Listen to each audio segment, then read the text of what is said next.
The Haggadah of the Silence of the Desert. The pages of the ancient Haggadah open once more, and the miniatures reveal a barren, unmarked landscape. Naked hills, cracked stones, and an unmoving sky surround a solitary figure walking slowly forward. No written words explain the silence. The image itself holds it. Jesus enters the desert. There are no crowds, no witnesses. The sound of the Jordan's waters is now far behind. Only the wind brushes against sand and stone. Each step raises dust. The sun measures time without mercy. Days pass without visible signs. Hunger appears gradually, not suddenly, becoming a constant presence. The body weakens, but the gaze remains steady. The desert offers no shelter and no distraction. Everything is exposed. In the absolute stillness, the trials arise. They do not arrive with noise, but with calm, reasonable words. The promise of bread, of power, of safety. Each proposal seems simple, logical, almost necessary. Yet in the silence, the answers form without being spoken aloud. Jesus stands unmoved before each challenge. He does not argue. He does not rush. The desert watches. The sand does not stir. The sky does not change. Strength is not born from force, but from clarity. Time stretches. The silence weighs heavily, yet it also reveals. When all that is unnecessary falls away, only what is essential remains. And that is enough. At last, the desert yields not with words, but with stillness. Hunger remains, weariness remains, but the trial has passed. The solitude has fulfilled its purpose. Jesus leaves the desert in the same way he entered it, in silence. The story now moves toward a new stage, where silence will give way to voices, roads, and callings. The next chapter leads to the beginning of his public ministry.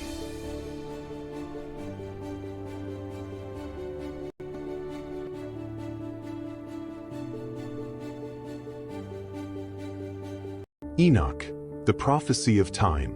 Before the flood, before Moses, before history was written as we know it, there was Enoch. The Bible says Enoch did not die, that he walked with God and vanished. But the ancient texts attributed to Enoch reveal something far more unsettling. He was not only taken to heaven, he was shown the nature of time itself. According to these writings, Enoch was guided by angels known as the Watchers through the heavens. There he did not merely see stars and thrones, he witnessed the hidden mechanism of time. Cycles, ages, resets of the world, and repeated judgments. Past, present, and future were not separate, they were part of a single design.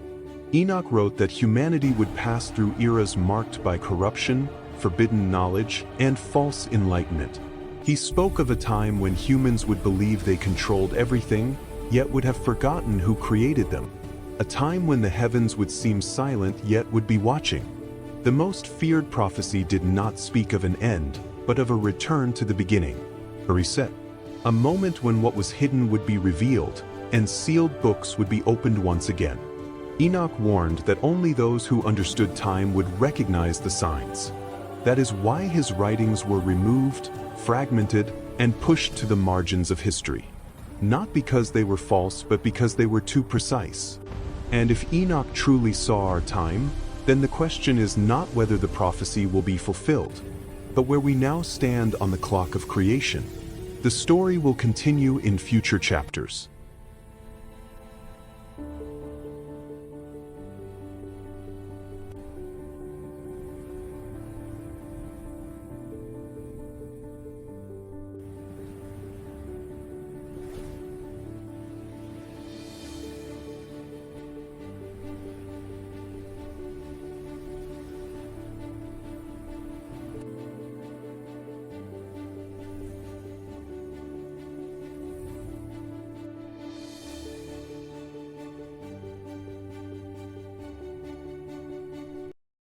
For centuries, one question has sparked faith, doubt, and debate.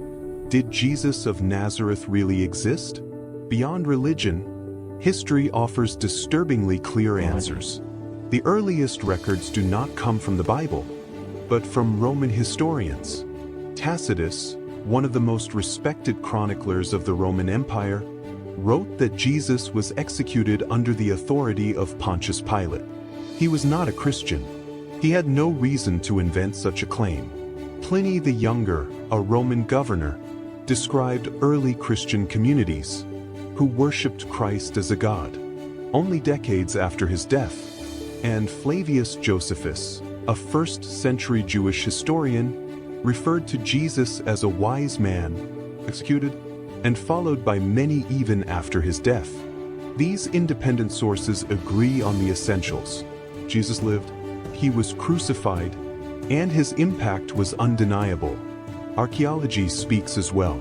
Roman inscriptions confirm the existence of Pontius Pilate. Physical evidence of first-century crucifixions shows that the method described in the Gospels was historically accurate. Even science enters the discussion. Modern textual analysis reveals that the Gospels were written too close to the events to be mere legends. Ancient manuscripts align with one another with remarkable consistency. But there is one argument that goes beyond documents. A carpenter with no army, no wealth, and no throne changed the calendar, reshaped morality, and altered the course of civilization. That is not the work of a simple myth. Jesus was not a legend born in darkness. He was a real man, in a real time, with real consequences. And perhaps that is why, 2,000 years later, his existence remains impossible to erase. The story will continue in future chapters.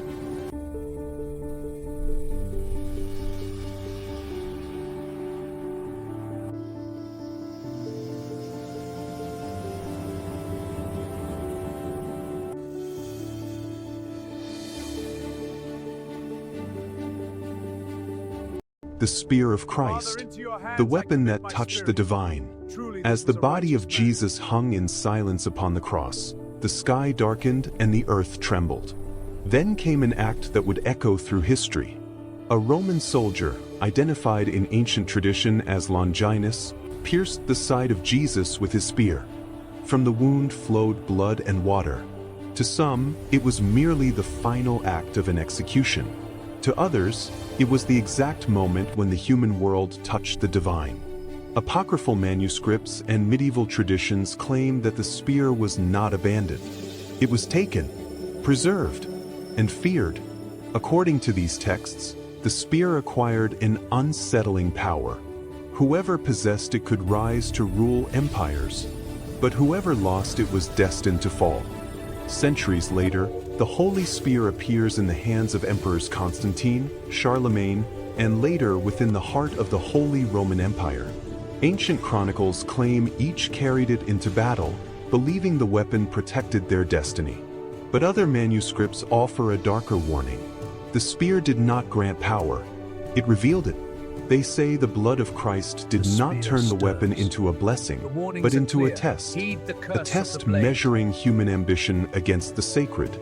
When power was sought, the spear brought war. When it was revered, it brought silence. And here, the question is born. In the next chapter, we will explore how many spears claim to be the true one, and why none can prove its origin with absolute certainty.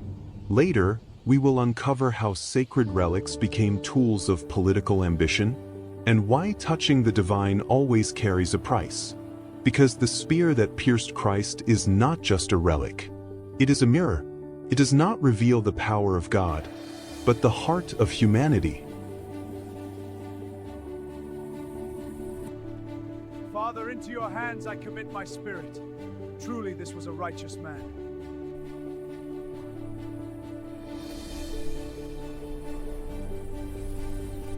Long before the arrival of Columbus, there is a theory that challenges official history. The Knights Templar may have reached the Americas. After the dissolution of the Templar Order in 1307, accused of heresy and hunted by the Church and European kings, many Templars vanished without a trace. But their treasures were never found. According to ancient chronicles and hidden symbols, some Templars may have escaped by sea, carrying secret maps, advanced navigational knowledge, and relics considered sacred and dangerous. There are clues that fuel the mystery. In North America, certain ancient structures display symbols similar to Templar crosses. In Nova Scotia, the mystery of Oak Island has long been linked to a hidden Templar treasure.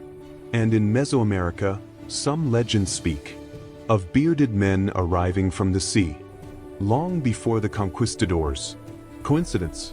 Or traces erased by time?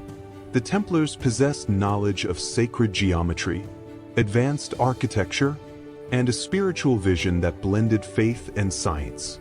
Some believe this knowledge was shared with indigenous cultures, influencing symbols, rituals, and constructions.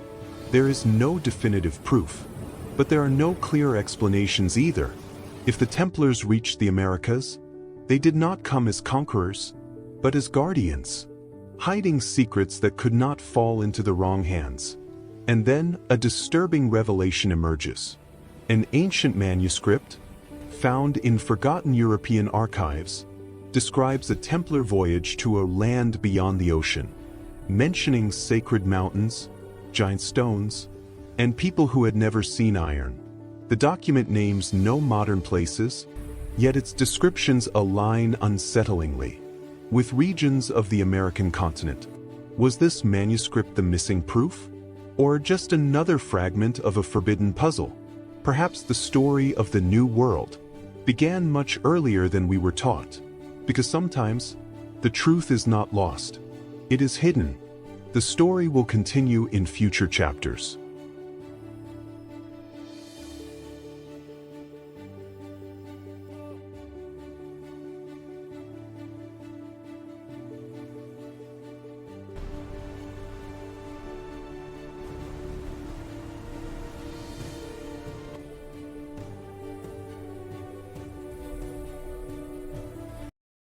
Marco Polo in America before Columbus. According to official history, Marco Polo never crossed the Atlantic Ocean. His journeys ended in Asia, and his name became forever linked to the Silk Road. But an ancient manuscript, dated to the late 13th century, suggests something impossible. Marco Polo may have reached America nearly 200 years before Columbus. The text, written in archaic Latin mixed with nautical symbols, describes a voyage beyond the Sea of Darkness. It speaks of unfamiliar ocean currents, stars positioned differently in the night sky, and vast green lands inhabited by peoples who did not use iron, yet mastered gold and maize. The traveler never names the continent. Instead, he calls it the Great Land of the West, where the sun dies and is reborn. He describes immense rivers, endless jungles, and cities built from stone and clay. Some passages align disturbingly well with what we now know of Mesoamerican and Andean civilizations. Why was this account never revealed? The manuscript hints that the knowledge was deliberately suppressed for political and economic reasons. To admit that Europe already knew of these lands would have rewritten the balance of power, faith, and conquest. At the end of the document, a marginal note written in a different hand delivers a warning. Not all journeys are meant to be remembered. Some must remain silent until the world is prepared. If this manuscript is authentic, the discovery of America was not an accident, it was a revelation delayed by centuries. The story will continue in future chapters.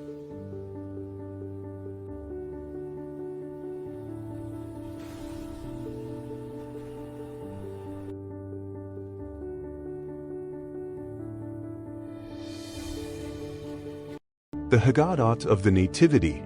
The pages of the ancient Haggadah open once more, and the illustrations come alive. Within the illuminated miniatures, a long road winds through stone villages and open fields. Two figures move slowly beneath a vast sky, traveling from Nazareth toward Bethlehem. The journey is heavy with distance and uncertainty. Night approaches and the land grows quiet. Mary walks beside Joseph. Her steps are measured, her presence calm. The city ahead is crowded, its streets filled with travelers and voices. Doors close one after another. There is no space prepared, no place set aside. The search ends not with welcome, but with necessity. Beyond the noise of the town, a humble shelter waits. The setting is simple, almost unnoticed.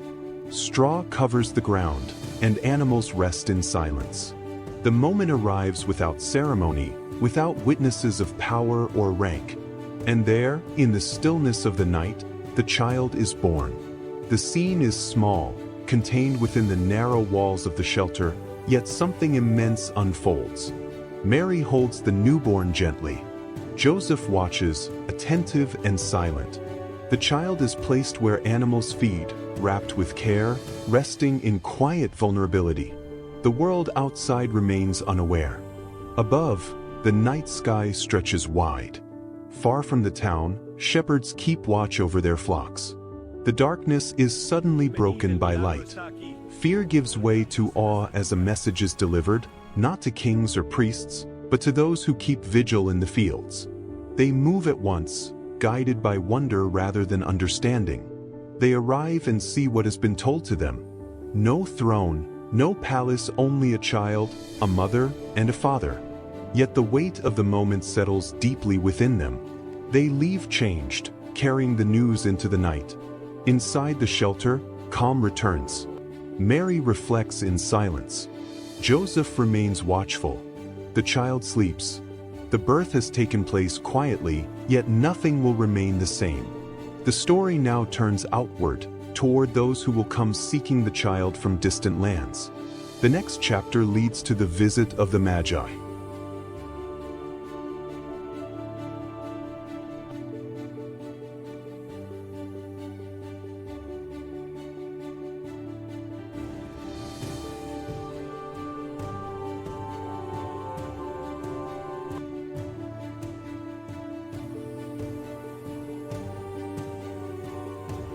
The hidden childhood of Jesus. The pages of the ancient Haggadah open gently, revealing quiet miniatures far from crowds and long journeys. There are no kings or distant lands in these images, only small, almost unnoticed scenes where the story continues in silence. The day unfolds calmly in Nazareth. Near the river, the water flows slowly between smooth stones and tall reeds. A child walks along the bank. His steps are light, attentive to the ground, to the movement of the water, to the sound of the wind among the trees. There is no hurry. For a moment, the world seems still. Jesus stops. A short distance away, on the damp earth, lies a swallow, motionless. Its wings are folded, its small and fragile body unresponsive to the passing air. The child approaches and kneels. There is no fear in his expression, only attention. He observes in silence, as one who recognizes something that needs no explanation. The river continues to flow. Jesus lifts the swallow carefully. He holds it in his hands without pressure, without urgency. The surroundings remain quiet. The trees do not move. The water seems to listen. Then the child speaks. Not loudly, and not with solemn gestures. His words are simple, almost a whisper, directed toward life itself. There are no visible invocations, no signs in the sky. And it happens. The small body trembles. The wings unfold slowly, at first uncertain, then strong. The swallow opens its eyes, breath returns, and in an instant it rises. It crosses the air above the river and disappears among the branches, leaving behind only the trace of motion. Jesus remains still, watching. There is no celebration. There are no witnesses. The moment does not seek to be seen or remembered. The child stands and continues along the riverbank, as if nothing extraordinary had taken place. The water keeps flowing. The day moves on. In Nazareth, life continues, unaware of what has occurred. The power that once stirred kings and moved stars remains hidden, contained in small gestures, in silent acts, in childhood. The story has not yet revealed itself to the world. The next chapter leads to the baptism of Jesus.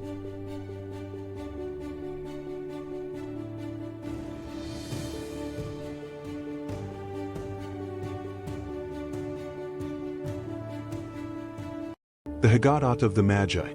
The pages of the ancient Haggadah open once more, and new illuminated miniatures emerge upon the parchment. Along the borders of the book, deep skies appear, pierced by a star that does not remain still.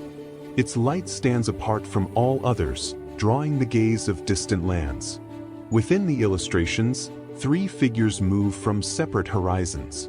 They wear foreign garments, carry precious objects, and keep their eyes fixed on the heavens. They follow no known map or road. They follow a sign. The journey unfolds across vast deserts, unfamiliar cities, and long silent nights. The star remains, always ahead, always clear. It offers no words, yet it directs every step. The miniatures shift, revealing the walls of Jerusalem. The Magi enter the city with questions rather than certainty. Their arrival unsettles the balance of power. Faces darken, and authority listens to the news of a birth, not with joy, but with fear. The pages of the Haggadah grow heavier. For a moment, the star disappears, and decisions are shaped in shadow. Yet the journey does not end there. As they depart the city, the light returns. The star reappears, guiding them once again. The illustrations now lead toward a humble place, far from palaces and thrones. There are no guards, no crowds, only stillness. The Magi enter and pause. Before them stands no visible wealth, no sign of earthly power. Only a child, held by his mother. And yet they understand. Without words, they kneel. The gifts are opened one by one, not as tribute to a common king, but as recognition of something greater. Gold, frankincense, and myrrh are laid before the child. The gestures are solemn. The moment is brief, yet decisive. The final pages show a different road. Warned in dreams, the Magi do not return the way they came. The book portrays them departing in silence as the star slowly fades from view. Inside the home, calm remains. Outside, the world has not yet understood what has taken place. The story now moves toward danger and escape. The next chapter leads to the flight into Egypt.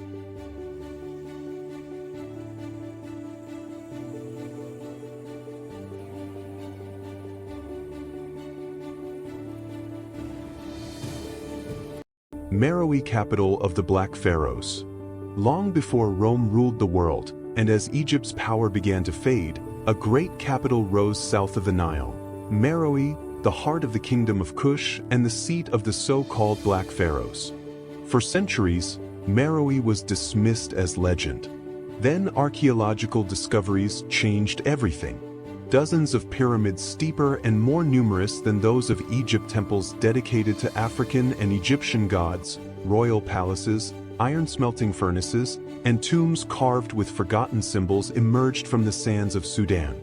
Ancient manuscripts, Greek, Roman, and Nubian, describe the rulers of Kush as powerful kings and queens, masters of astronomy, metallurgy, and sacred ritual. Meroe did not merely imitate Egypt, it challenged it. Kushite pharaohs once ruled Egypt itself, wearing the double crown and restoring ancient traditions along the Nile. One of Meroe's greatest enigmas is its script, Meroitic, a written language still not fully deciphered. Inscriptions on stele and temple walls speak of divine authority, warrior queens known as Kandakes, and a bond between royal power and the movements of the heavens. Excavations revealed something even more striking. Meroe was a center of knowledge. Solar alignments, star-related symbolism, and ceremonial layouts suggest the Black Pharaohs believed they were guardians of cosmic order, not just rulers of a kingdom. Why was Meroe erased from memory? Some Roman texts label it a threat. Others reduced it to silence. But the desert could not hide it forever.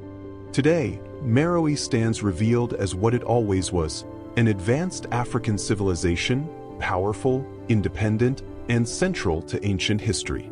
And according to a fragmented manuscript found near its pyramids, Meroe protected secrets that have yet to be revealed. The story will continue in future chapters.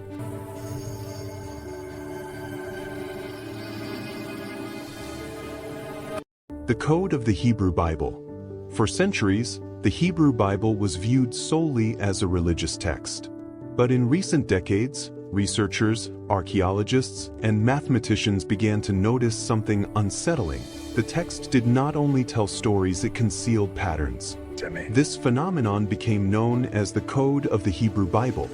By analyzing the original ancient Hebrew text letter by letter, without spaces, some scholars identified mathematical sequences, structural repetitions, and statistical patterns that appeared too precise to be random.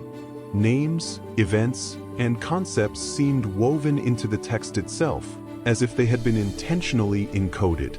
From an archaeological perspective, the Dead Sea Scrolls confirmed a crucial fact.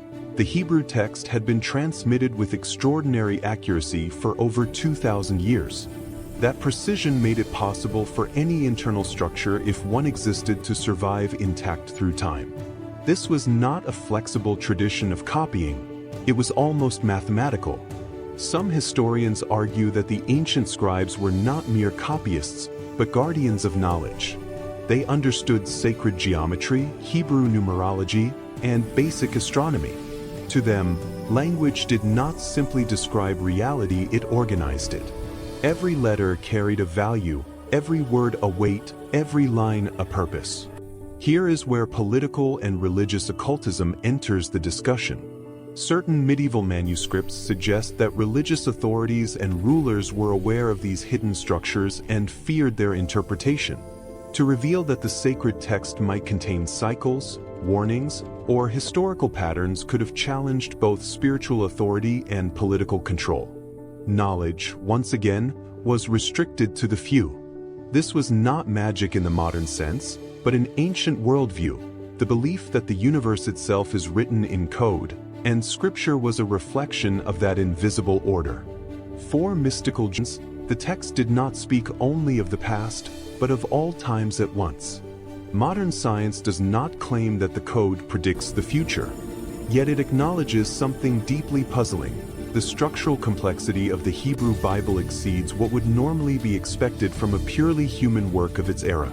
And that leaves a powerful, uncomfortable question. Was the Hebrew Bible only a book? Or was it also a structured message, waiting for those able to read beyond the words? The story will continue in future chapters.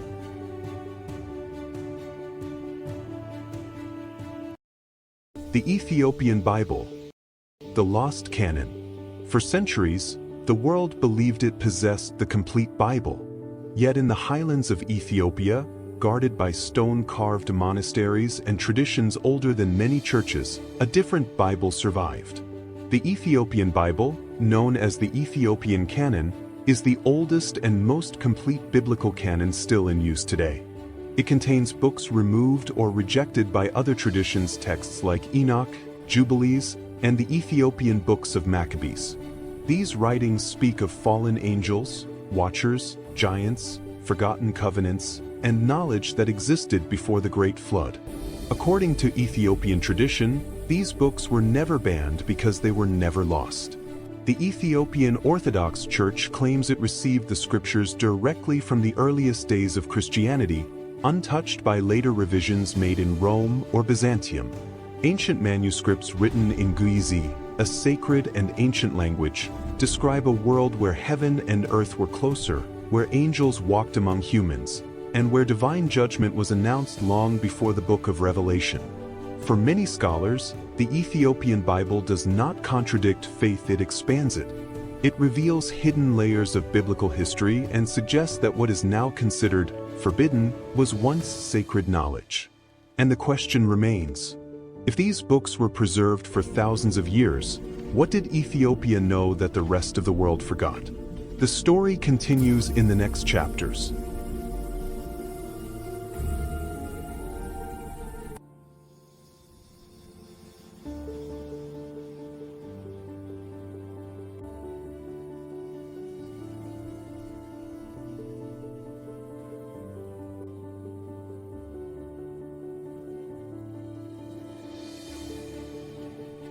For centuries, a voice remained silent, buried beneath the sands of the Egyptian desert.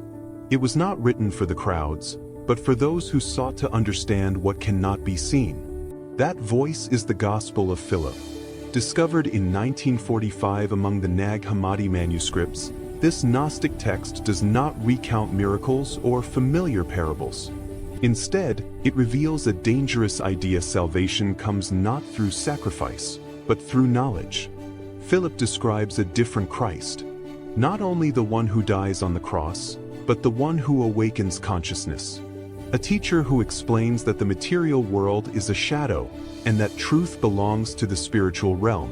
One of its most unsettling passages speaks of Mary Magdalene as Jesus' closest companion, not merely a follower, but someone who understood teachings hidden from the other disciples. This idea planted fear and division within the early church, threatening authority and control. The Gospel speaks of secret rituals, true baptism, anointing, and the bridal chamber, symbols of the union between the human soul and the divine. For Philip, the greatest sin was not disobedience but ignorance. That is why this text was excluded, not because it denied Christ, but because it freed believers from fear. And this is only the beginning. In the next chapter, we will uncover why the Gnostic Gospels were hunted, censored, and destroyed, and how the early church decided which texts would become sacred and which would vanish. Later, we will reveal the true role of Mary Magdalene and the silent war between knowledge and power in the first centuries of Christianity. Because the Gospel of Philip is not just an ancient manuscript. It is a warning. Some Gospels were proclaimed, others were buried, but once knowledge awakens, it never sleeps again.